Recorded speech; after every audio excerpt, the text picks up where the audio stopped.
Bienvenue chers coureurs, cette toute première capsule nordique pour la semaine du 1er juillet. Nous allons commencer par faire un bref résumé des événements de course à pied qui se sont déroulés en fin de semaine dernière. Nous suivions notamment l'événement de course à sentier à Saint-Donat. Qu'est-ce qui s'est passé? L'événement à Saint-Donat était le festival Ultimate XC présenté par K-Mag. Cet événement, qui est très connu par les coureurs en sentier au Québec, offrait plusieurs distances cette fin de semaine. La fameuse course du 58 km fut remportée par un athlète de Québec, Jean-François Gosselin, qui termina avec un chrono de 5 minutes, 5h56, suivi de Florent Bouguin avec seulement 4 minutes derrière Jean-François. Chez les femmes, le 58 km fut remporté par une athlète de Victoriaville, Rachel Paquette. Nous avons pu remarquer plusieurs athlètes de Québec sur différentes distances, dont Sarah Baribeau qui monta sur la troisième marche du podium au 38 km et Steve Cyr qui gagna le 13 km. Saint-Donat est une course très familiale puisqu'elle propose des courses de 1,2 km jusqu'à des 58 km pour les adeptes.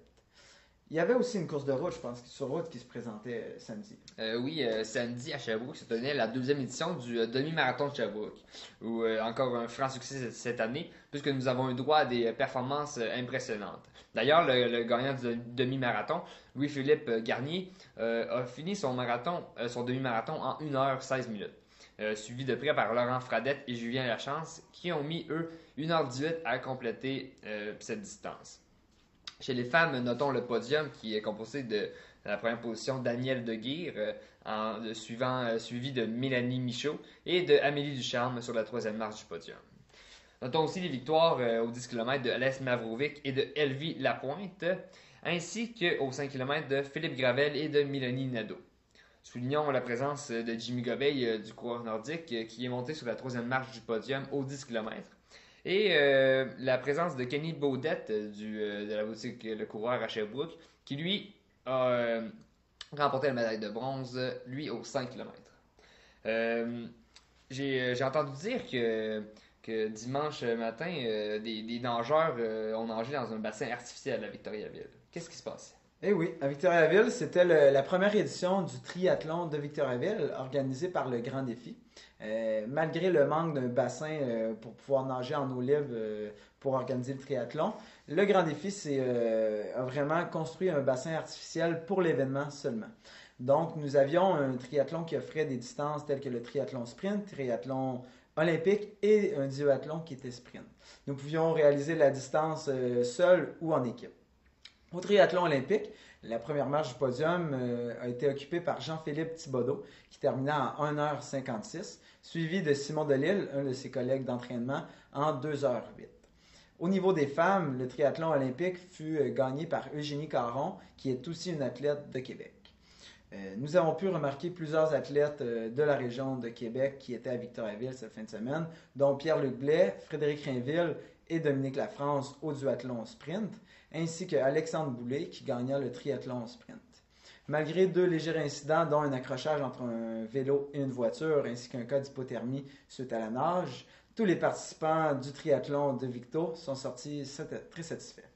Qu'est-ce qui se passait aussi dimanche? Oui, au Mont-Tremblant se tenait une Spartan Race, donc un genre de course qui est de plus en plus populaire en Amérique du Nord. D'ailleurs, cet événement était complet avec près de 5000 coureurs qui ont vaincu feu, bouette et obstacles. Plusieurs événements de course à pied sont à surveiller cette semaine au Québec, notamment le mardi 2 juillet où deux courses sont à l'affiche.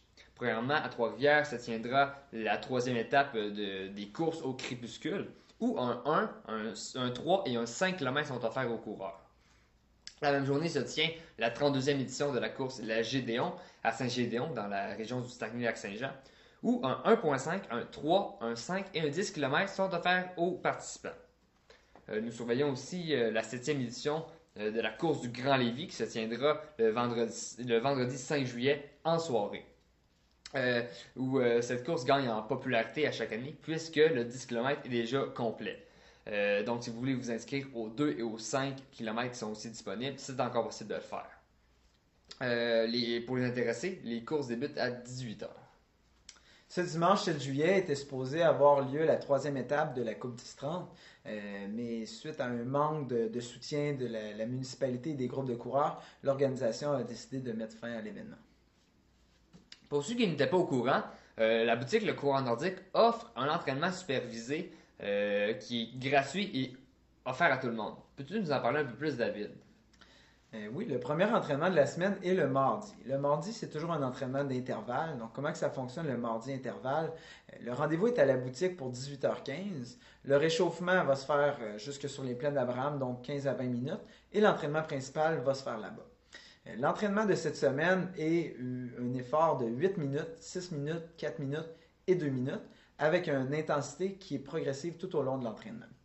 Simon, parle-nous de l'autre entraînement du coureur nordique. Le jeudi, le coureur nordique offre un entraînement un peu du même principe que le mardi, donc gratuit et offert à tout le monde, avec la seule différence que le groupe de coureurs s'en va courir en sentier. Donc, que ce soit sur les plaines ou dans d'autres sentiers dans la région de Québec, les coureurs se rejoignent au coureur nordique.